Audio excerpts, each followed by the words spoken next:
नूर कांग्रेस ने SBI bank के सामने केंद्र की मोदी सरकार के खिलाफ जमकर नारेबाजी की, जिसकी अगुवाई कांग्रेस विधायक दल उपनेता चौधरी आफ्ताब अहमद ने की। फिरोजपुर झिरका विधायक इंजीनियर मामन खान, पीसीसी सदस्य महताब अहमद, पीसीसी डेलीगेट शरीफ अकबर उनके साथ मौजूद रहे।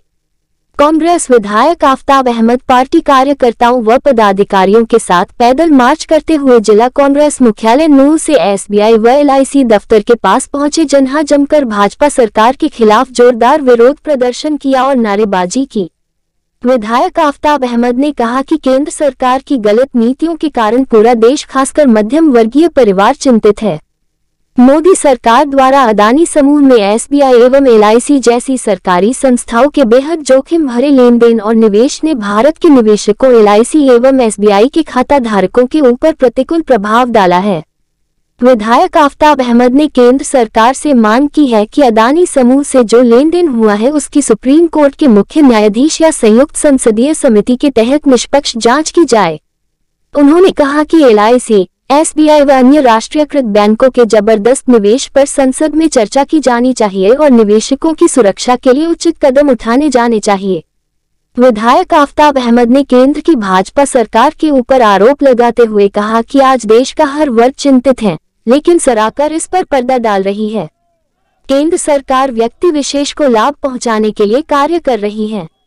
विधायक आफ्ताब अहमद ने कहा कि अदानी समूह के जो शेयर्स एसबीआई और एलआईसी ने खरीदे हैं, उसकी जेपीसी के जरिए जांच हो कि यह पैसे क्यों दिया गया, किन शर्तों पर दिया गया, इसकी जांच होनी जरूरी है। फिरोजपुर झिरका विधायक मामन खान ने कहा कि प्रधानमंत्री, आप देख सकते हो कि एक संस्था हिंडनबर्ग की एक रिपोर्ट के अनुसार उसमें खुलासा हुआ कि किस तरीके से एक अरबपति समूह को सरकारी संरक्षण की वजह से और खास तौर पे मोदी जी और बीजेपी के संरक्षण की वजह से एलआईसी का जो हिंदुस्तान के करोड़ों लोगों का विश्वास का प्रतीक है और उनका जो निवेश कर रखा था उसका पैसा अडानी नामक एक फर्म को, एक इंडस्ट्रियल हाउस को उसको दिया गया। इसी तरह के स्टेट बैंक ऑफ इंडिया का जो है 21,000 करोड़ रुपया अडानी के इस जो है कंपनियों को निवेश कराया गया। इसी तरीके से पंजाब नेशनल बैंक के और अन्य बैंकों में कई लाख करोड़ रुपए निवेश करा के मोदी के इशारे पे, और आज 10 लाख करोड़ से ज्यादा का घाटा हिंदुस्तान की जनता का जो निवेश कर रखा था उसको घाटा हुआ है। उस घाटे की सुप्रीम कोर्ट के सिटिंग जज से जांच कराई जाए और इस सारे जो वित्तीय घोटाले हुए हैं उसकी पार्लियामेंट की जॉइंट पार्लियामेंट्री कमेटी जेपीसी गठित की जाए, जिससे दूध का दूध पानी हो सके और सरकार क्यों बच रही है आज तक और इस बात को क्यों नहीं सामने आज तक करी। कहाँ गई आज की ईडी, कहाँ गए आज के सीबीआई, जो हर एक छोटे मोटे उसमें राजनीतिक उसमें तो कांग्रेसियों के घर चली जाती है, लेकिन आज तक अडानी के पोर्टों पे जो बेच दिए गए, एयरपोर्ट बेच दिए गए, उन पे जो ड्रग्स आती हैं कई हजार करोड़ की, उनकी कोई जांच नहीं होती। तो ये सरकारी संरक्षण में पल रहे जो अडानी समूह को उसके खिलाफ क्यों कार्रवाई करने से डरती है। लेकिन ये प्रजातंत्र है और हम कांग्रेस पार्टी के अपने साथियों सहित इस प्रदर्शन को करके और इस जनता के आवाज को उठाएंगे और जनता को की आवाज के आगे विवश होना पड़ेगा इस सरकार को कि वो जनता की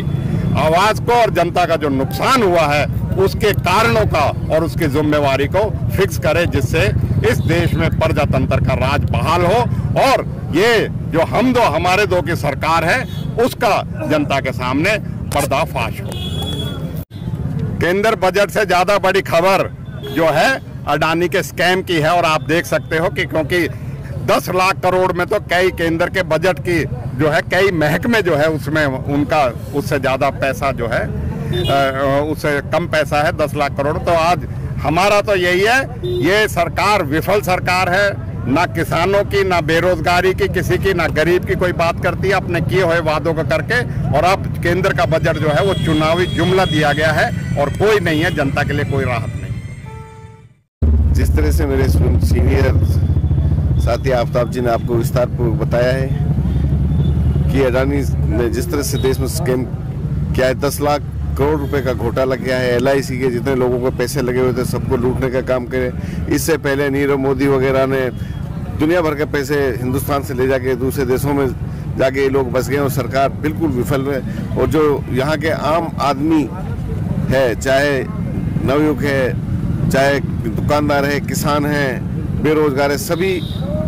बहुत परेशान है। पूरे देश में हाहाकार मच रही है और इस बार आने वाले 2024 में इस सरकार को उखाड़ फेंकने के लिए जनता जिस तरह से इसके जुल्मों को झेल रही है, उखाड़ फेंकने का काम करेगी। और हम लगातार विधानसभा में भी इस बात को उठाएंगे कि जिस तरह से अडानी ने स्कैम किया है,